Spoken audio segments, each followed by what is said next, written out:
What's going on there, guys? Good afternoon, good morning to some out there. This is the Earthmaster here on this finally Friday, October 7th, 2022. It is about 11:28 a.m. California time.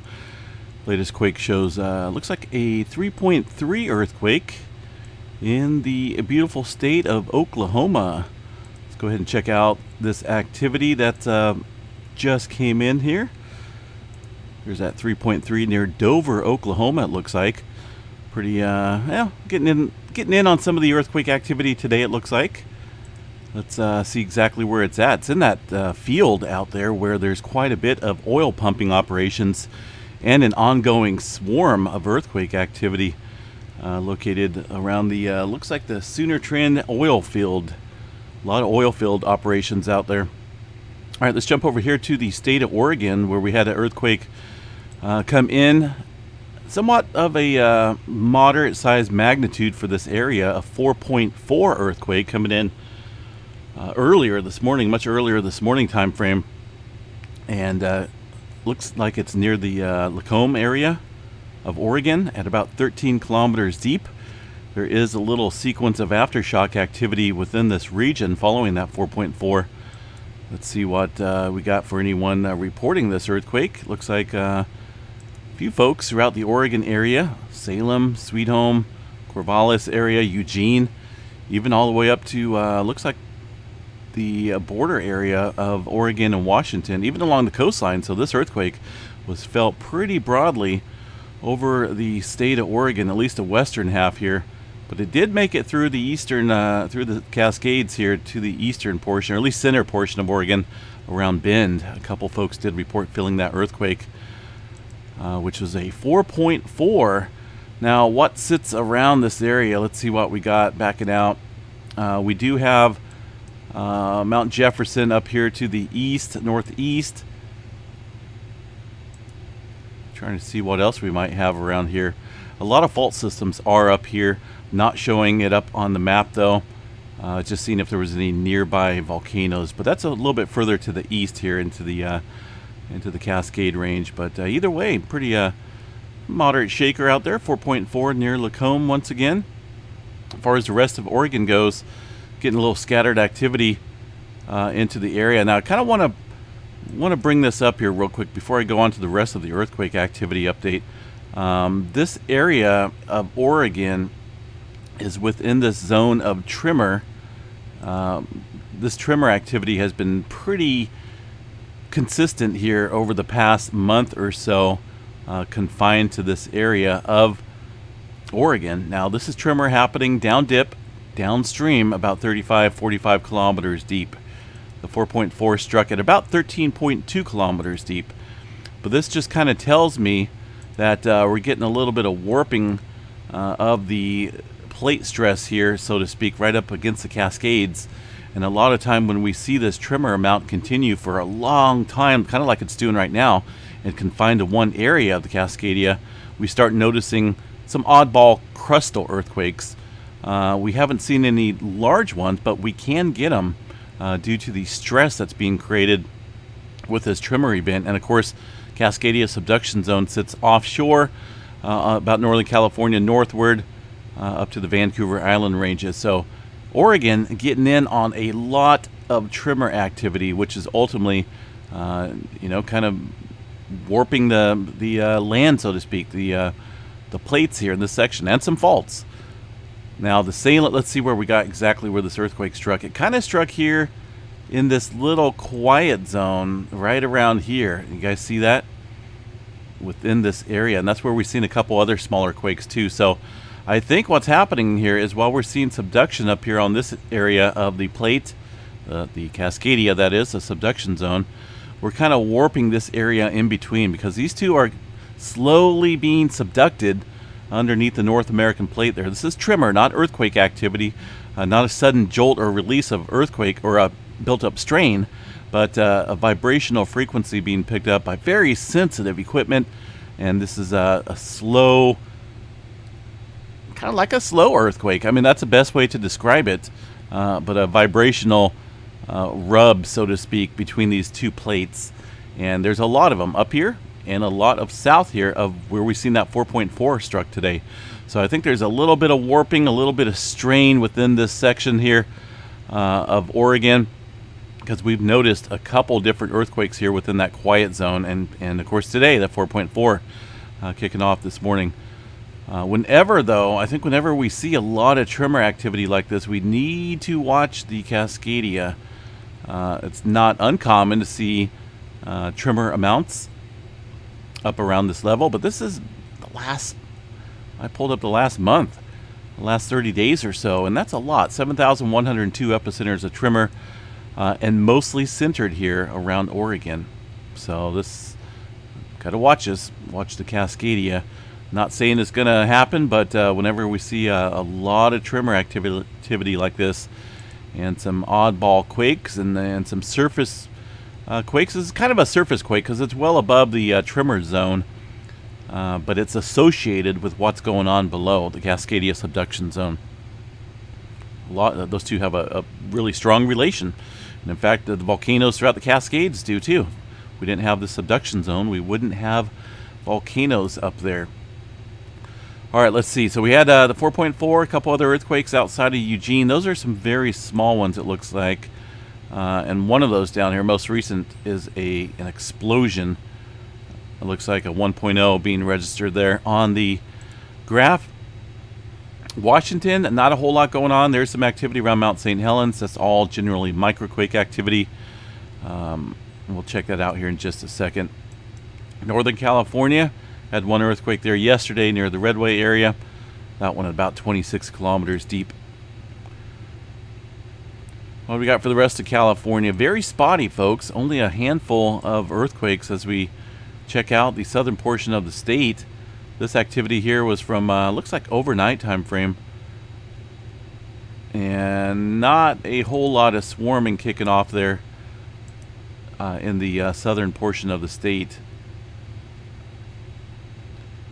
See what we got here for Yellowstone. They've listed up a little earthquake activity. It looks like about 15 earthquakes within the last 24 hours. Let me bring up the Yellowstone overview and see what we got here for movement. Definitely still continuing. All these little spikes there on this station here in Yellowstone, which is about the northwest corner of the park, and the caldera, of course, sits within this black line area, kind of outlined in somewhat of an oval fashion. Not really, more or less looks like a butterfly maybe. But been seeing an ongoing swarm here for over a month time frame. I'd like to know a total tally. I know the USGS has not tallied up every single earthquake, but just for fun, let's see what they came up with. Let's see what we got here. About 600, this whole area right here is justified as a regional Yellowstone activity. So looking at 690 earthquakes at Yellowstone National Park, mostly confined to this northwest corner of the park of Yellowstone. But we've seen this swarm kind of migrate to different areas around Hebgen Lake and also further south around the Yellowstone caldera itself, which I showed you that black line. And that's a lot of earthquake activity. Quite a bit. And a lot of times we see this on occasion there during the summertime and also towards the fall. These swarms tend to kick up. And the USGS putting out issues about it, saying that it's ground, or at least groundwater that's interacting with heat below. From, of course, you got the snow melt, the runoff, and all the monsoonal moisture they've gotten a month or so ago, kind of percolating down below, swelling the surface, so to speak, and also interacting with some of that heat below, kind of cooking the ground, if you will, I guess. Not for sure what Yellowstone is making, but it kind of swells the ground a little bit between the water and the heat, and the overall process here at Yellowstone. So just keeping an eye on it. We'll see if this continues for a while. 690 earthquakes within the last month there at Yellowstone National Park. Backing out of here, let's see. It looks like they've upgraded that earthquake to a 3.4 in the Oklahoma area. It was a 3.3. Not a whole lot going on through the eastern portion of the country. Got one earthquake out here in the New Hampshire area. Looks like a 1.7 at 5 kilometers deep. not a whole lot going on down here along the southern portion or the southern states, and things just kind of quiet for the South America area as well. The Big Island looks very typical here. About 22 earthquakes over the last 24 hours. Most of it confined there to the Pahala area, where we've seen a 2.1 within that swarm. Alaska, up here in the Bering Sea, don't see too much activity up here. But it looks like we did overnight at a 3.5 and a 4.0. Now this is well inland into the North American plate. Can't really say this is a subduction zone quake because the subduction zone sits down here. But yeah, it's been a while since I've seen activity kick up there. Looks like there was one within the last 30 days, a 2.5 or 3.4 within that same area. And magnitudes look like they're getting a little bit larger. We'll definitely have to keep an eye on that region way up there. Historical data, let's see what we got for historical data in this area. I'm kind of curious, see if we've had much activity, and it's blank, meaning that we really haven't seen any. Well, let's take this back here. I can see those two right here as I zoom in. My glasses are a little foggy. Maybe I need to clean them, right? Looks like at least 2 earthquakes of 4.5 within this range that we're seeing today, within that area. Looks like about 15 miles or so from the epicenter of today's activity.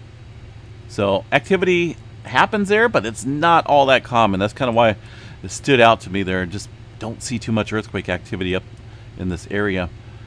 It's well away from the plate boundary. 4.1 along the plate boundary, the Aleutian Trench. It's further movement up around Anchorage as well. Western Pacific, awfully quiet. We have a little bit of movement outside of Samoa.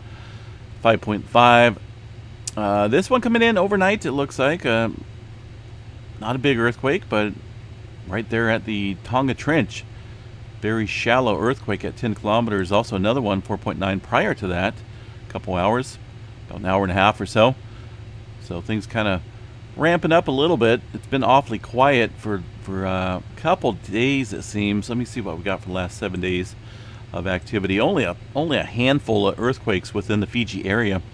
Normally this thing is cluttered with a lot of deep movement. So I think we're on a little pause for now in that area. Looks like a little aftershock sequence there in Oklahoma. Well south of the 3.2 that just struck. Let's see what we got out here. Looks like it's hard to tell sometimes when there's a lot of communities and farmhouses here. But this looks like some type of operation out here. A little pond. A couple other of these as well. Most of the time what I look for is these perfectly square or rectangle type spots on the land that indicate oil and pumping operations within the region. So a lot of times we see that. And these earthquakes definitely will continue for quite some time. Now that the damage is done below. Seeing this though makes me think that along with the Yellowstone area as well, that North American plate definitely under quite a bit of strain. It's hard to decipher though exactly where this may, where we may see the next earthquake. I'm definitely not going to pick and choose, but areas to watch, I believe, right now are definitely along the west coast with that heightened movement inland into the state of Oregon, 4.4. And with Yellowstone swarming activity there in the southern plains, up against the North American craton there, definitely be watching the west coast, I think, for some possible activity. Let's see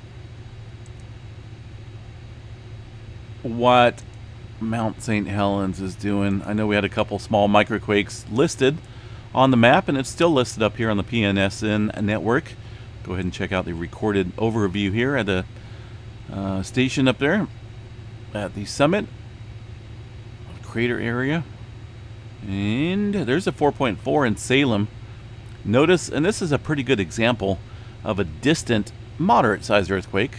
Mount St. Helens to the Oregon area. Notice that this is not super spiky. Now, if this was a larger earthquake, we'd be looking at a much prominent, more larger prominent signature out here. But you can definitely tell that's a distant earthquake here on the graph. Localized earthquake activity will look something like this, very spiky. But again, those are all microquakes, these little ones that we see. But 4.4 definitely showed up pretty nicely there at Mount St. Helens. Let's see what we got around the Mount Hood area. See if these guys picked up that. I'm sure they picked it up, that 4.4. If Mount St. Helens is picking up, I'm sure this station will as well at the Mount Hood area. Yep, 4.4 near Salem.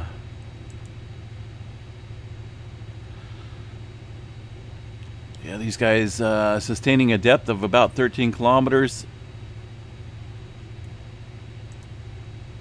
There is the focal mechanism solution here. Looks like compression.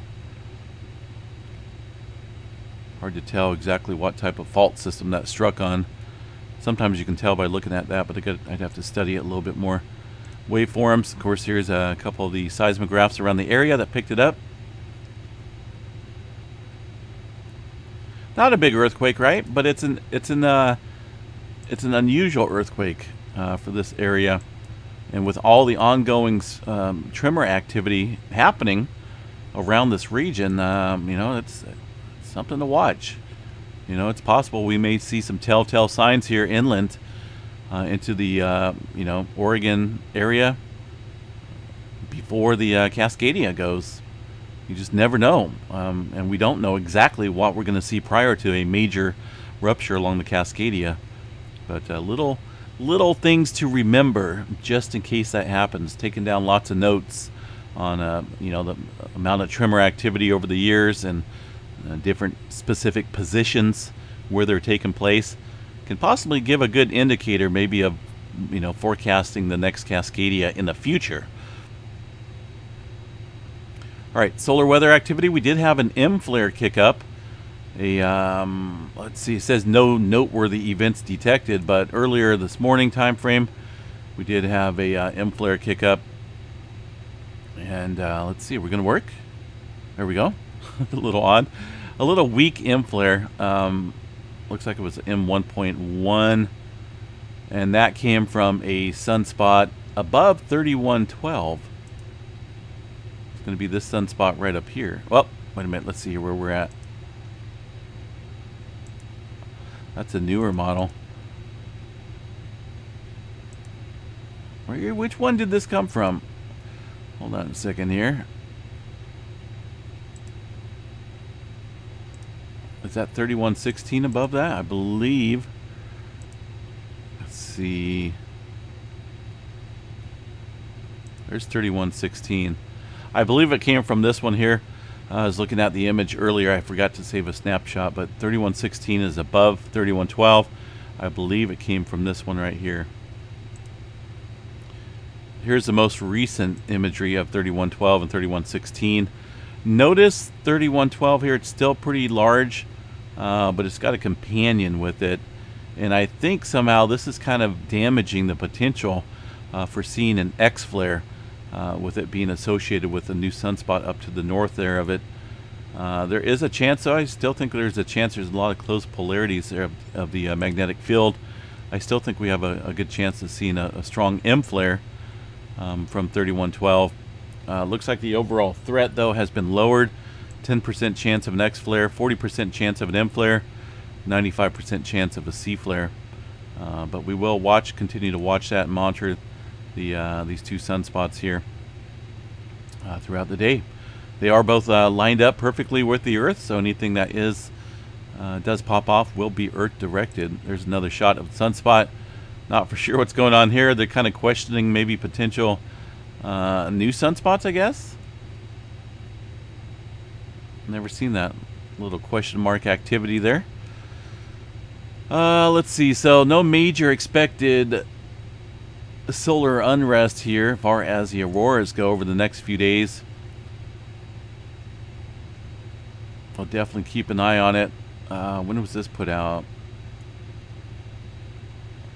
Okay, so this was put out this morning time frame. It looks like this morning, afternoon, of course, Eastern. Looks like solar activity increased again to moderate levels with a M1.1. Okay, solar flare around 3116.